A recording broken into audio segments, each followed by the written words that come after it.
Hi, everyone. Welcome to Trust No One, the X-Files podcast, where some of my fellow agents and I discuss episodes of the X-Files.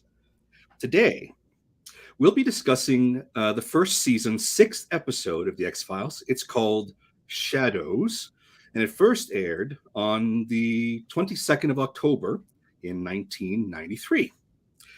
Hi, guys. How are you? Good. How are you? Hello, hello. So let's just jump right into it. Let's have a couple of basic questions, get into some more meatier questions. But favorite characters from the episode? Mine's kind of short and sweet here. I believe her name was Ellen Bledsoe. She was the coroner because she had the awesome line of Howard Graves is very dead. And I just loved the delivery, and I just loved it. She was so stern. I was into Yes. that too. I'm like, yeah, you tell it like it is. That is a corpse. Make no mistake. Dead. D-E-A-D. I was like, holy moly. Yeah, I liked her too. But I don't have a favorite. To like in this episode, I really dug Scully.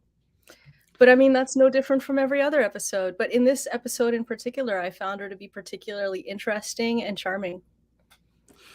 I thought the grave digger, the caretaker, Yeah, who attends every funeral that goes on at the funeral at the graveyard.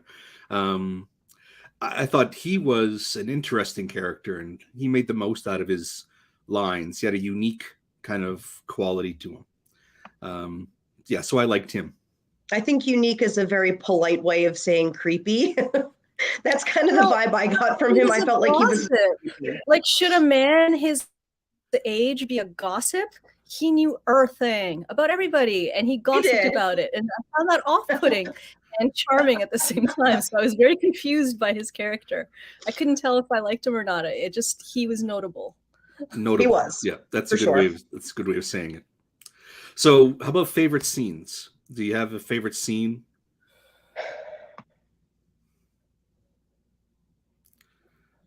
I think maybe the car crash scene. Action. Again, kind of going back to you're early in your first season. You don't have a ton to work with in terms of special effects.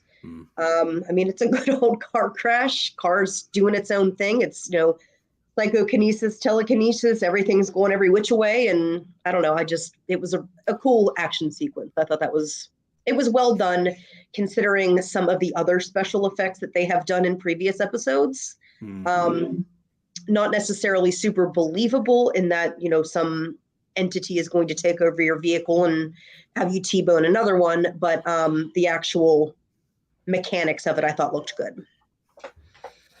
I enjoyed this scene with the first administrative head that was really mean to I guess the main character Lauren, because I thought it was very believable. It showed the office politics, so it showed someone being a total jerk to someone else who was a subordinate, and it also I felt underscored what happens in a sexist environment. And like I was joking with Agent Brad before we started the podcast, I've given him a hard time in the past and been like, not everything's misogyny. But you know what? In this episode, it kind of was. And so you have this jumped up older woman who has eaten a lot of you-know-what in her career. And now she's finally got a tiny bit of power. And what does she do? She abuses the younger woman. Yeah. Right. And so that happens in all sorts of sexist societies, not just American. But like in the office world of the 90s, I'm sure there were a lot of relationships like that where the young women were mistreated by the older women who just had a tiny bit of power. Yeah, I thought, and I'll jump on that particular comment about the power differential. That's very prevalent in our modern times, right? To to analyze power differentials and how that plays out in a workplace environment. I found that there were some throughout that episode. Anytime you saw the office, or anytime you saw people in the office interacting, there was a little bit of creepiness to the relations, to the way the male bosses talk to the junior female characters. It was just odd. And then at the end, we saw the replication of that with the older female, the more senior female office worker, and the junior office worker. So it was, I guess it was, evenly handled, right? Both genders got a little bit of abuse of power there, or represented there. But yeah, I thought there were some icky moments. Well, and when you talk, sorry. No, go ahead, please. Oh, sorry, I got excited. I just had a coffee.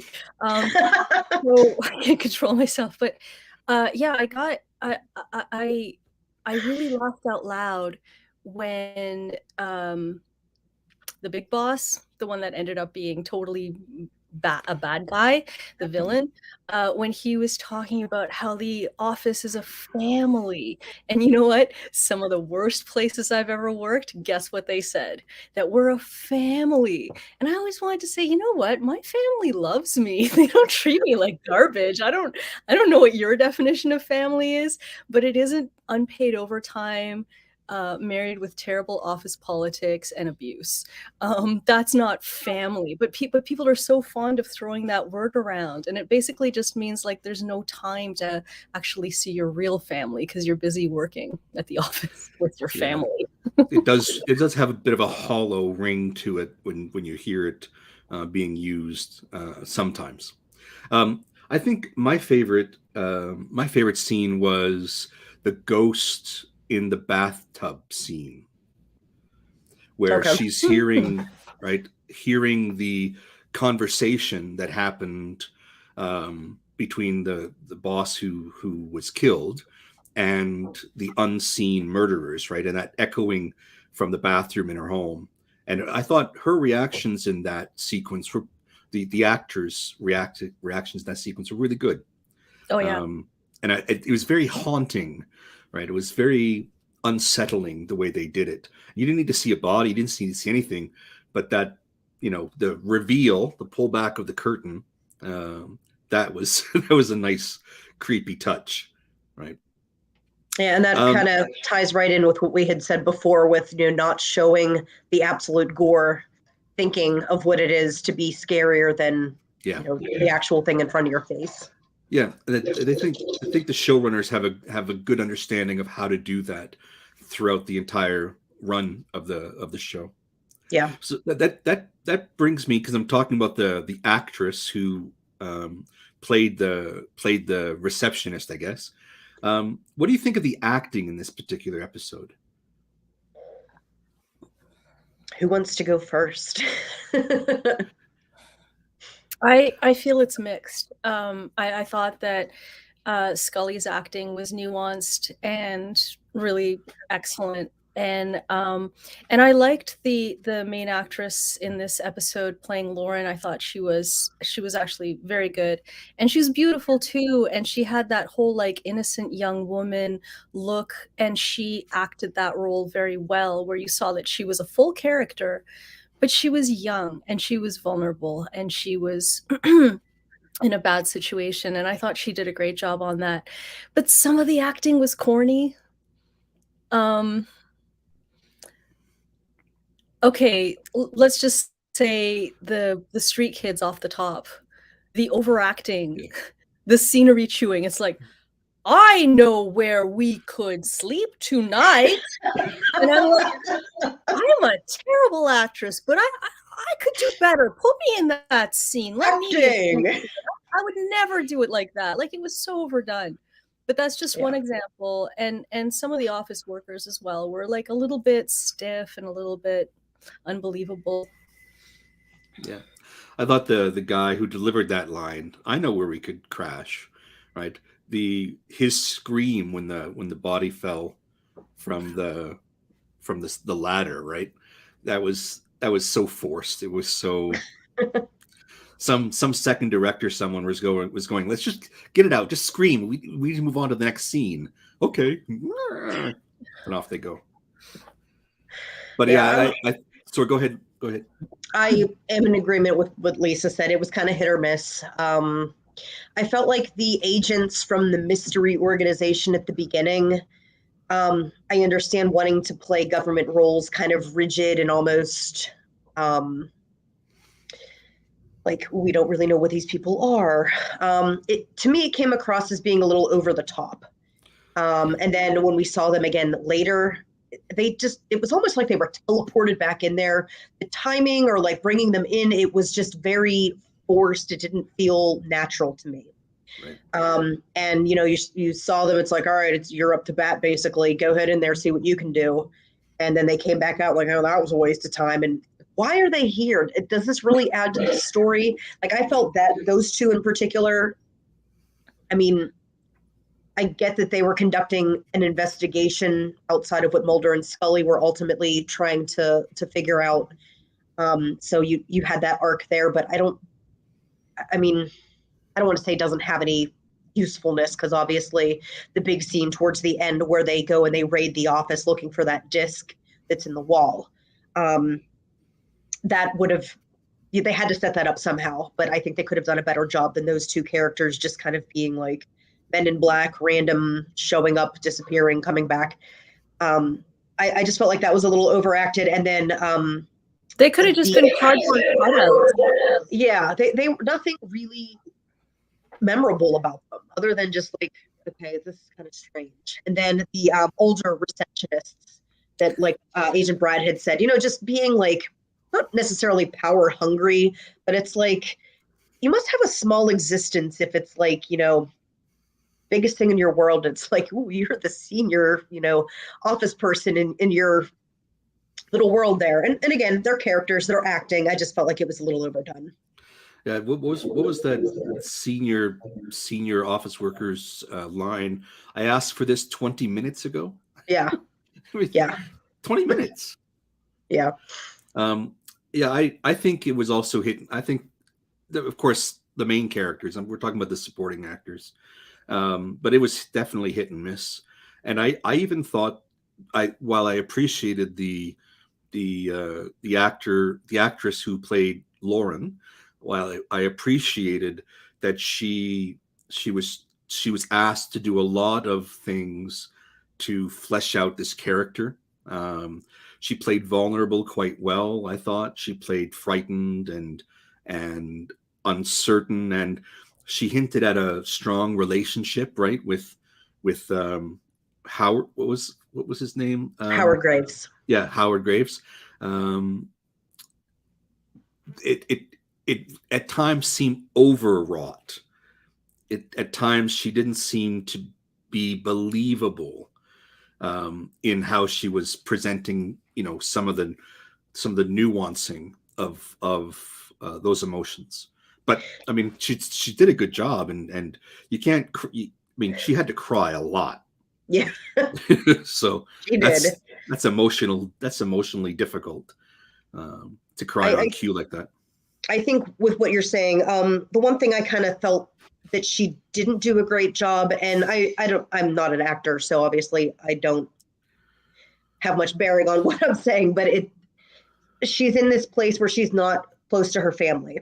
And, she has fostered this relationship with her boss and has become really close, and she's dealt with loss and, all these other things. I would have expected for her to have been a little more proactive, not such a damsel in distress. I'm sure it's absolutely terrifying to be in those situations and have no understanding of why something's happening to you.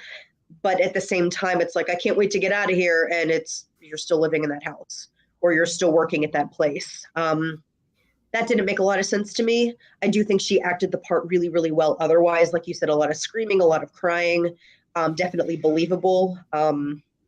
Beautiful actress. I'm not sure if she went on to do any other parts, but I would have personally liked to have seen her act that part. And, does she have the flexibility to do that? I would have liked to see her be a little more independent, I guess, as I think her situation would have had her be. Does that make sense? Yeah, it makes sense. As you were talking, I was wondering if that was the way that that women in an office setting, right? Younger women, as I think Agent Lisa spoke to earlier. I wonder if that was how people thought, right? Women in an office setting behaved if it was a family and you grow close to your co-workers, and you have a senior member of the company, kind of, you're working directly with them. And I wonder if that's how in the 90s it was, or in 80s and 90s, if that's how people kind of expected the office to kind of work. Yeah, and I think, female characters in general weren't necessarily written, and we've had that conversation before, to be, strong and super independent, and you're at the beginning of a series, so not everything's going to be perfect. So how do you think the writers built, because we obviously feel something for Lauren, that character. How do you think the writers established empathy, or that we would feel empathy for her? Well, I think we saw her being put into terrible situations with a tremendous amount of pressure on her. And, we saw her, can I say the S word? Yeah, why not? We saw her eating shit, from her coworkers, she was the subordinate. We saw that. Who can't relate to that, right? And then we saw her in a lot of distress. Who hasn't mourned someone? So all of these things, I think, help us to feel empathy for her. I think we can put ourselves in her shoes. Yeah, and I think the way the episode was written, they made it pretty obvious that the deceased was very important to her. I think it's almost hard to not empathize with her. It's like, wow, you lost somebody that you're really, really close to. And I kind of feel like they made it unavoidable to look at it and be like, oh yeah, you can't feel bad for her.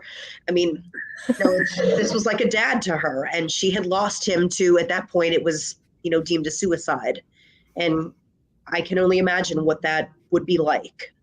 So I think we mentioned this moment earlier, but when the big bad boss, right, the big bad guy, is having that kind of conversation with Lauren, and he gets really uncomfortably close and really kind of threatening.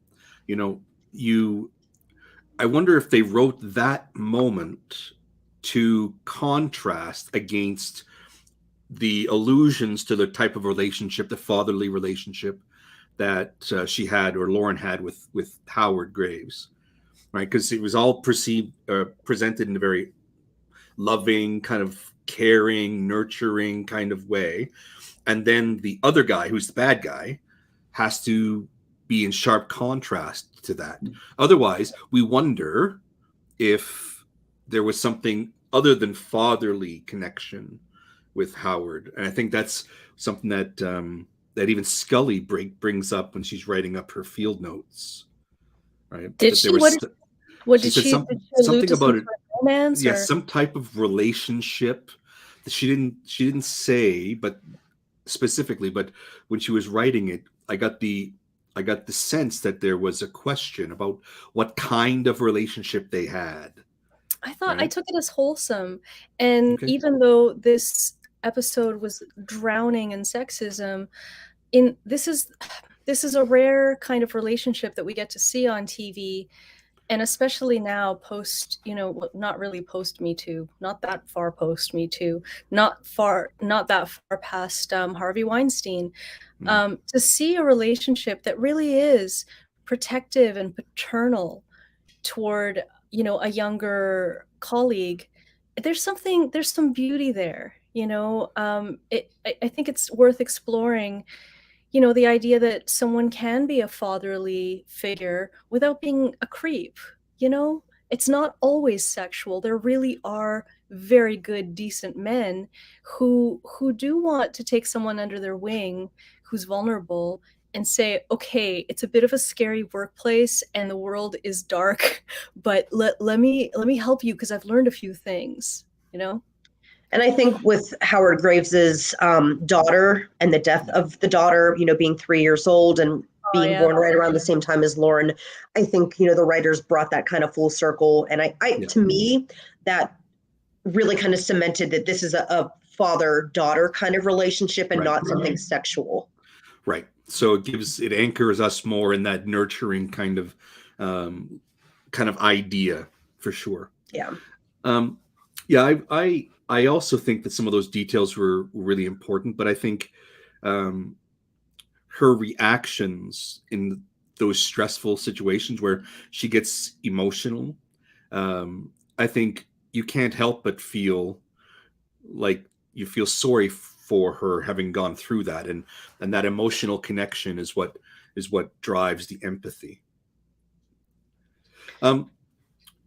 Okay.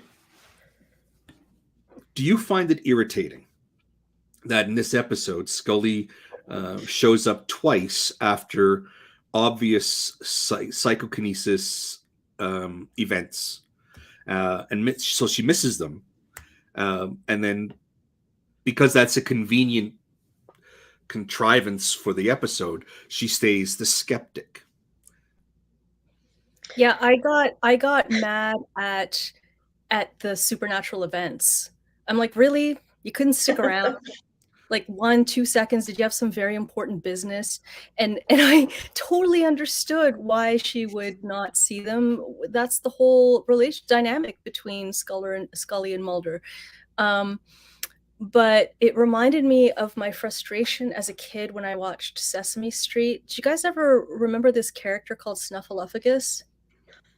That mofo was always wandering off, and people would show up and be like, where's Snuffy? Like, or like, does he even exist? And then the people that saw him were like, no, he's real. And it's like, what important Snuffleupagus business did you have that you couldn't stick around for 20 seconds to give people peace of mind that, yeah, you exist?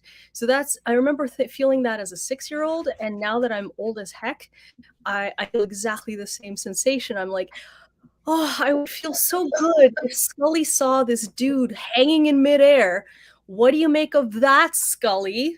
Where's your science now, Scully? Well, realistically, she would have had some sort of explanation or some way to talk herself out of actually believing it. And I think at this maybe point, there's a fan and it's whipping up. Yeah, you're right. She'd find a justification. But seriously, at this point, you are too early within the series to be like, oh, here's your smoking gun. You got to believe it now, because it's not going to happen. We all know that.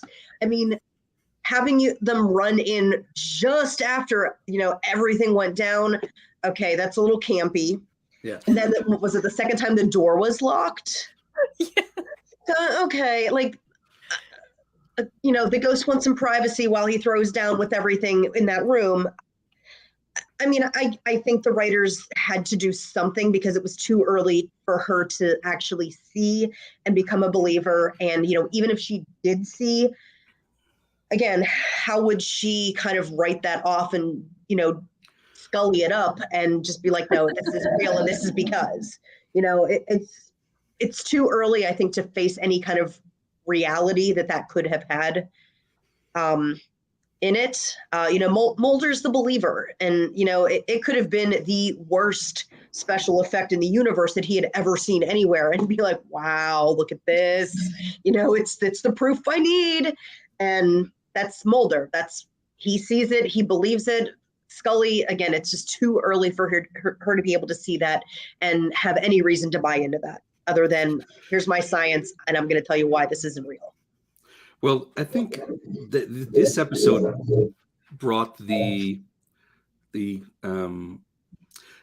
alignment of kind of unknown phenomena and observable scientific phenomena, and it kind of brought them closer together, almost like there was an explanation, a scientific explanation for what could have happened. And it made me think, or made me kind of appreciate that just because we see something as supernatural, we see something as odd and spooky and, phenomenal, doesn't necessarily mean there's no logical or scientific explanation for it. We just maybe have mystified it in some way, right? So I thought it was more of that there was a section there where she's talking about the static charge after the accident, where they're actually banting back and forth about what could have caused this and what could have caused that. And to me, it was a merging of both sides of what each of them represents, the believer and the skeptic. And it was, science versus, faith, if you will. But the idea that those two things were coming together a little bit, to me, was I liked that. I thought that was a nice moment. But I was irritated by the pace. I guess the inclusion of Scully in certain moments, not just the ones where she missed the events, so she could stay the skeptic, but even ones where they put her and they gave her a role to play, and it just seemed out of place to me. Okay, does Scully's assertiveness, her assertive reaction or interactions rather, with, and then her manipulation of Lauren during the episode, does that kind of tell us a little bit more about Scully's character? And if so, why would you say that? And if not, why don't you think so? I don't necessarily think there was manipulation. Okay. I think there's a fine line using that word. I mean, I used it intentionally because I think there was. But... I think in that particular situation, you've got two agents who are probably looking at this case very, very differently. And obviously, Scully is going to look at it from an angle of, hey, what's going to make this solvable? And we need something tangible to actually work with. And I felt like what she said to Lauren was I felt like it was a very accurate portrayal of what an agent or a police officer would say to somebody in order to kind of get them to go onto their side and follow along with what they feel is best to do in that situation. In order to get her to do something that they wanted her to do. Thus, manipulation. But at the same time, she is also benefiting from that, because part of that whole conversation was basically, if you're able to free Howard Graves and he can be at peace, then you can be at peace. And sometimes it's maybe not manipulation that you have to say those things out loud to somebody, but sometimes it's actually hearing somebody else say it out loud to you that makes you understand it. So I'm not saying it couldn't be manipulative. I think it could be. I just didn't really feel in this particular case that it was meant to be manipulative. I can definitely see how people would see that, but I don't know. I think Scully had a point in saying that if, Howard Graves can be at peace, then you can be at peace. That makes sense to me. Okay. Agent Lisa? I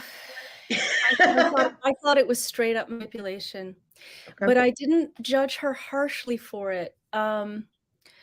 Because not just because I'm a rabid Scully fan, I swear, because I've, full disclosure, watched hours upon hours of videos of detectives grilling suspects.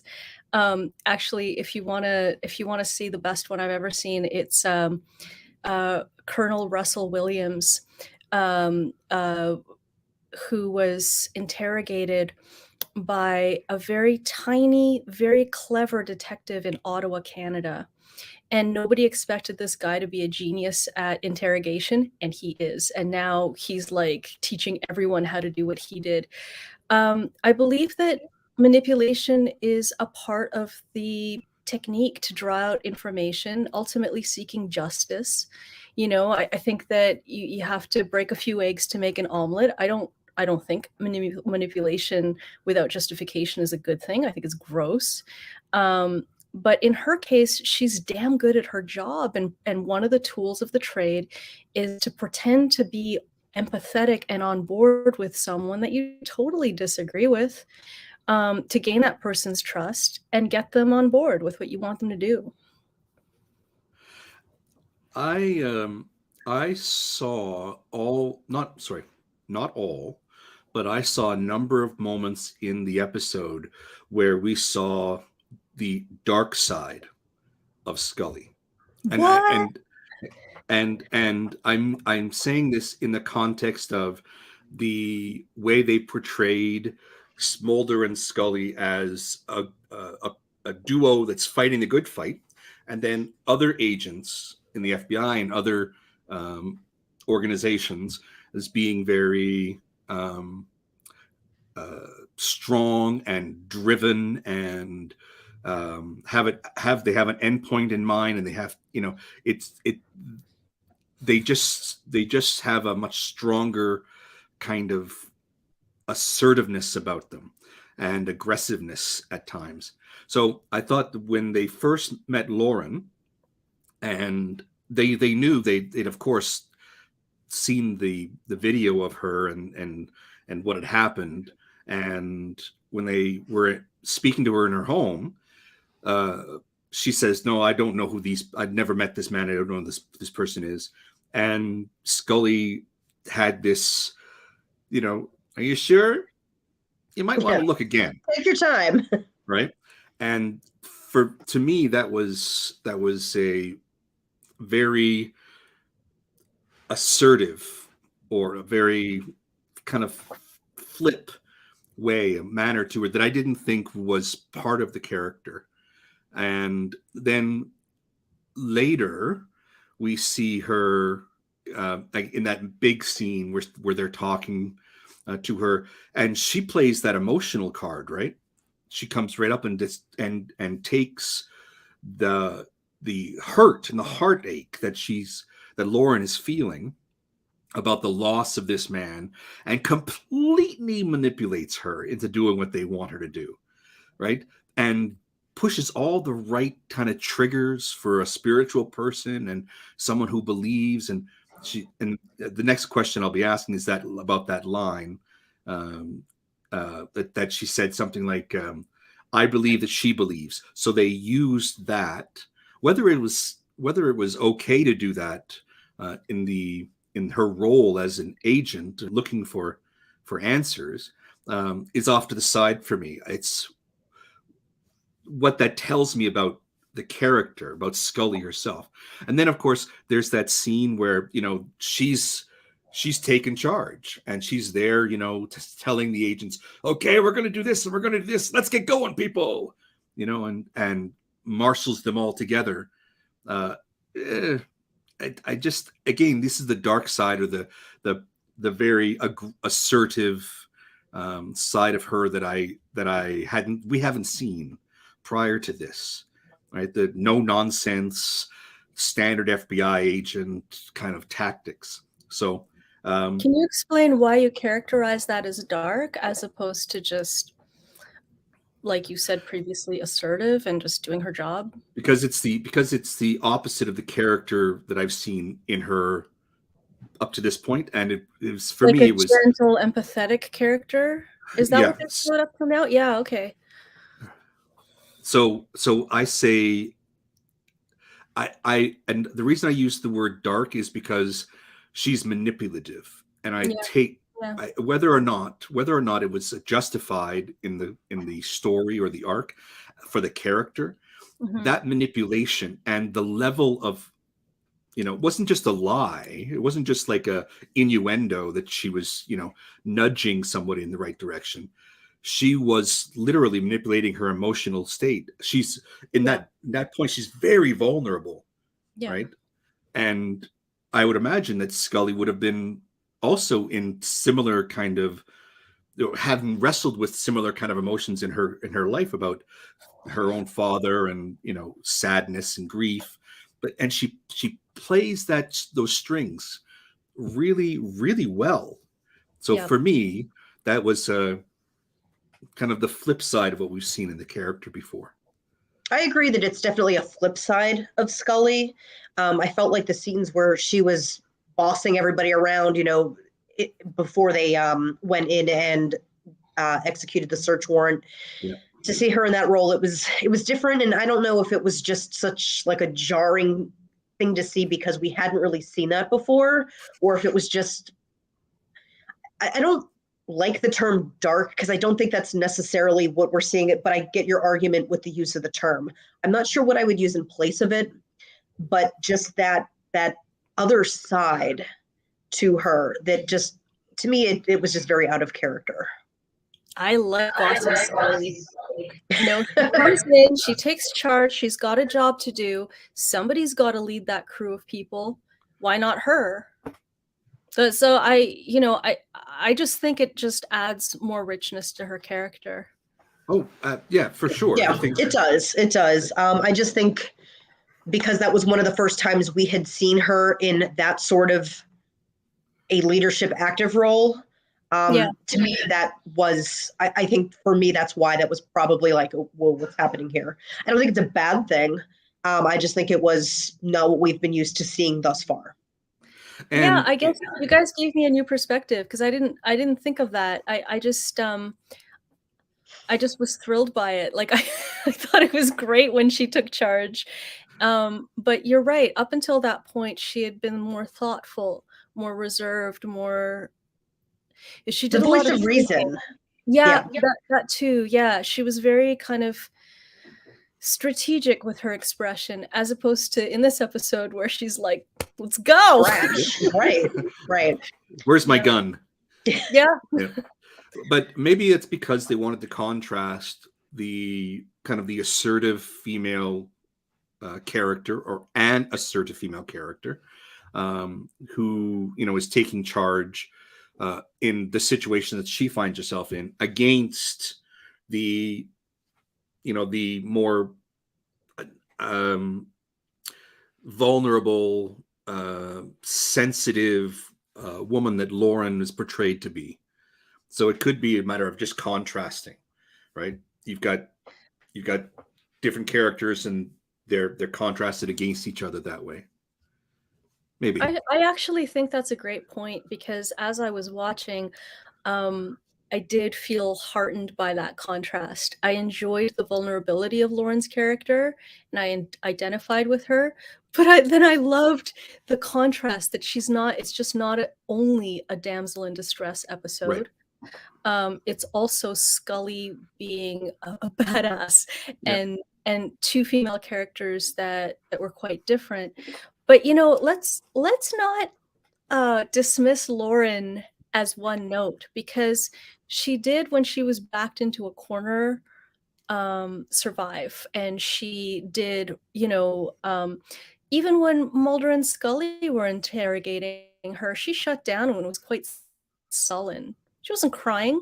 She was just like, try me. It was like she was burned out. But what's interesting was maybe she was burned out, but maybe she was also defiant, But what's interesting, yeah, and what's I think interesting in that particular aspect is the script got flipped, because Scully's the assertive one and she's doing the true interrogating, and Mulder, if you watch his mannerisms, he's kind of sitting in the background like, you just screwed this up, like our one chance. And like, she was ready to walk out the door, and he said to her, I wrote it down, he's watching over you, isn't he? And she stopped.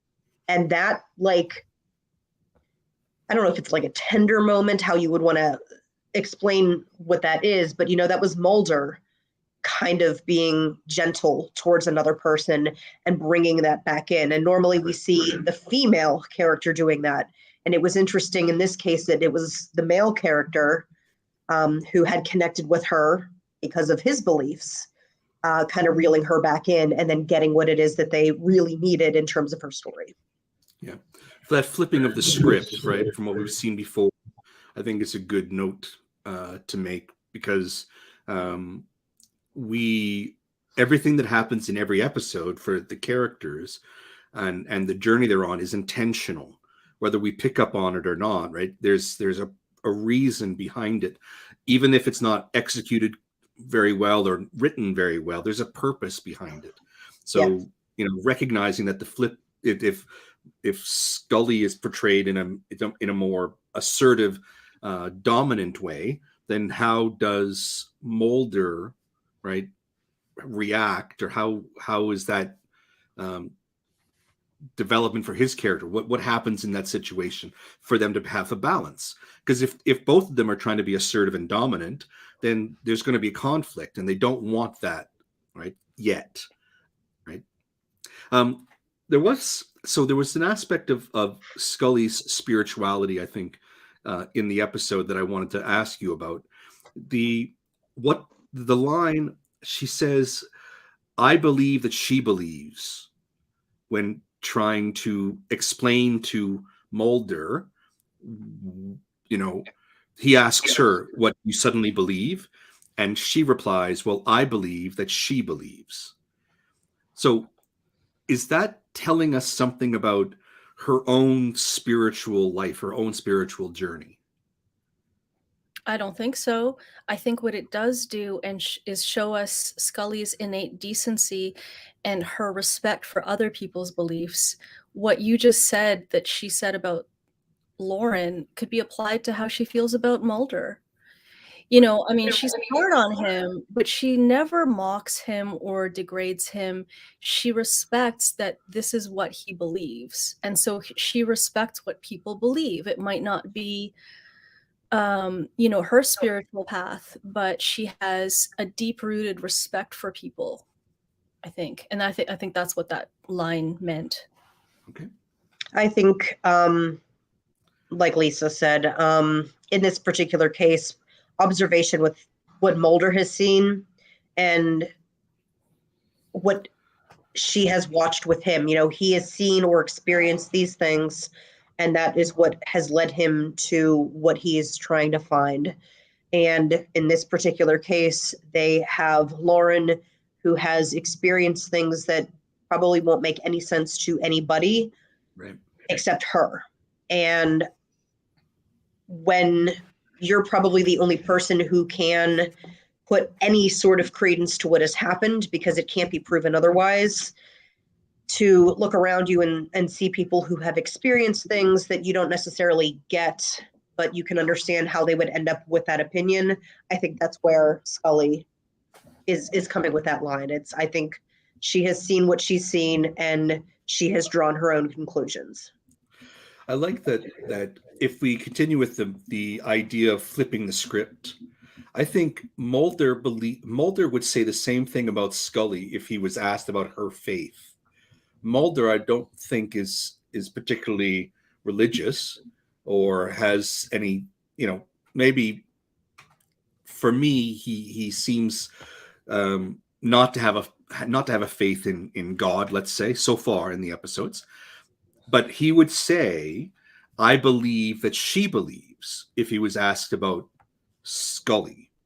So the fact that Scully, now, again, if we're flipping the script, if she now takes on that role of a bit more of a dominant character when dealing with another person, it makes sense that she would say that same line, because it implies a sensitivity and a respect, as Agent Lisa, as you said, right? There's this appreciation for the experiences of somebody else, even if you don't necessarily believe in those the ideas initially, right? You can still believe and still respect somebody else's journey, right? I wonder if this "I believe that she believes" is a component of showing us that deeper kind of the deeper elements of Scully, not just, as we've said, not just the sensitive and the soft spoken and the rational, but also the take charge kind of person.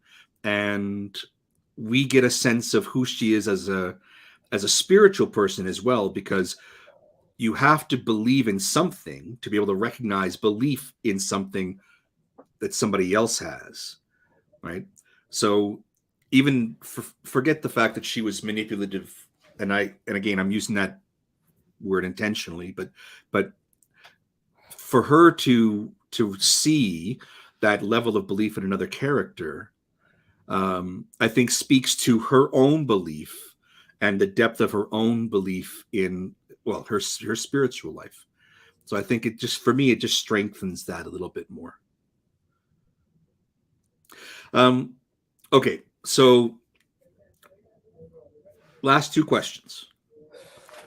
What's missing from the episode? What is a missed opportunity that you think they just missed out on? Well, I don't know what the missed opportunity is, but I know what was taking up space that could have been taken out to make room for an opportunity. And full disclosure, I actually love reading about like illegal arms trade and Middle Eastern politics. That's my jam. I should have loved this episode, but I didn't. I thought that stuff was tacked on. Yeah. And if it had been surgically removed, it would have made way for a better story. What that story could be, I don't know. I'm not a writer. Meow. But something better. Yeah, I don't know if I necessarily have anything to kind of say, okay, there was a missed opportunity with this. The episode was average. Again, still early on, and I think just trying to find your way, what works, what doesn't work. I know one of the things that I had read concerning this particular episode is they wanted the main character to be relatable. And they wanted Mulder and Scully to be helping people. And this is where the original concept of the episode kind of came from with the network. And then what the writers had originally kind of wanted to do, it kind of got pared down to what we ended up with. I guess, when you're working for a network and it's like you have to have these things that they're breathing down your necks, they want you to do this, they want you to do that. There's only so much you have to work with. So was there room for anything else? I think your idea with the storyline, Agent Lisa, of like the Middle Eastern part, they could have probably kept that out and it wouldn't have had much, bearing on the storyline overall. I'm not sure what it needed. It was just kind of meh. Maybe they could have explored a storyline, a deeper storyline with those jerk agents from earlier. The ones that were a sort of colder, meaner mirror of Scully and Mulder. There's the male that was clearly kind of intelligent and the woman that was clearly kind of badass, and you kind of think, well, are they kind of cool? Could we have learned more about them? Could they have been less useless? So maybe that's a missed opportunity there. Yeah, I mean, and I had said earlier, I just felt like their parts they just kind of didn't belong, and I felt like they were almost overacted. I mean, maybe that was something they could have done better. They could have had a better storyline around them. I'm not sure. I'm not sure. You know what? I just thought of something. Missed opportunities. There was a cat featured prominently in the episode, and there was also flying stuff. Why not 1 + 1 = 2? Cat plus flying stuff, flying cat. Have the cat flying around the room. That would be entertaining. No. Entertaining, yes. I don't know. This is why I'm not an X-Files writer. Taking a respectful pause. Okay. The flying cat would have been entertaining, but I'm sure that would have been one of those weird. They had PETA on set. Yeah. I agree with you, Agent Lisa. I think that they could have jettisoned a couple of the details that were, maybe topical or relevant to the time period that demonized a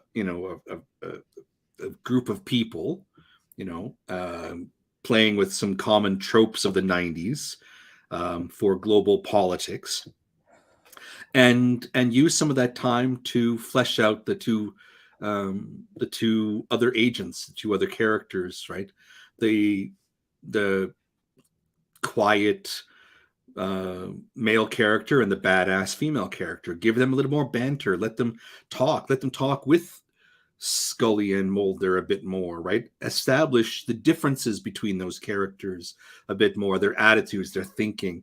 It would have just a couple of minutes would have been enough, right, to flesh that out a bit more. So I think that was a missed opportunity, because we don't really see Scully and Mulder in contrast to other fleshed out characters. Yet we don't see anyone who is basically the mirror of them, right, or the opposite of them, or some characters that are similar to but slightly different, right? Nothing has been fleshed out yet, so it would have been nice to have some of that in the episode. I think, right? The opportunity was there. I think they missed it. Okay, so final question. I know that there's been words bandied about like meh. So what are your X's out of 10 for this episode? Oh, Agent Michaels, I know you're gonna go hard. I'm really not going to go that hard. I'm really not. I felt this was average. I'm going to go with 6 X's out of 10. I do feel like the actress that played Lauren Kite did a really good job. For the most part, she was a very believable character. I think she had her work cut out for her with that particular role. It was kind of interesting to see Mulder and Scully kind of in opposite positions, with Scully being in charge and Mulder kind of playing like the annoyed partner in the background. I always find that to be humorous when it's like, he's usually the one going out and doing the wild goose chases, and she's like, why are we doing this? Or, you're getting nowhere with this. And in this case, it was him sitting there in that interrogation room of, you just blew this. Wasn't a terrible episode. Ghosts were a very popular storyline in the 90s. So, why not add that in as your monster of the week, as something additional to get away from, things that definitely don't exist. But it wasn't anything that was like over the top wonderful, but it certainly wasn't absolutely terrible either. So that's why I'm going with 6. Yeah, sorry, go ahead. So for the way that it explored grief, in such an unusual way, like, usually when someone dies, they stay dead, like the coroner said, But in this case, the relationship continued. Her dead boss continued to protect her. So for that, and the what I interpreted as the sweet and wholesome relationship between her and her boss. That portrayal of a man in a position of power who doesn't abuse it and does the opposite and actually builds up a more vulnerable person. For that, that gave me a lot of emotional porn. Like, I really got into it, For all that, I give it a 7.5. Okay. All right, Brad, what do you got? I wasn't a fan of the episode all that much, but I would go with you, Agent Michaels. I'd give it a 6, because of the flipping of the script.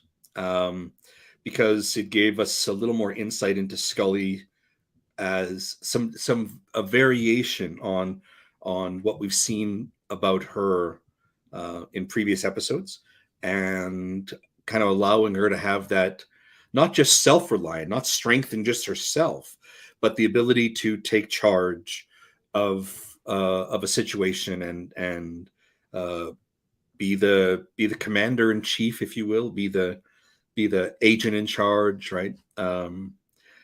That was nice to see, and yeah, it was over. There was some overacting in the episode, and there was some flaws, but yeah, I thought it was a meh. It was a meh. And there were no flying cats. And there were no flying cats. That's why it wasn't a 10 for me, guys. That's what did it. That would have upped it. Well, I want to say thanks to the panelists for joining the discussion today. Thank you, Agent Michaels. Thank you, Agent Lisa. And thank you to me and everybody else. Thank you to the viewers for being here and watching. Give yourself a hand, Brad.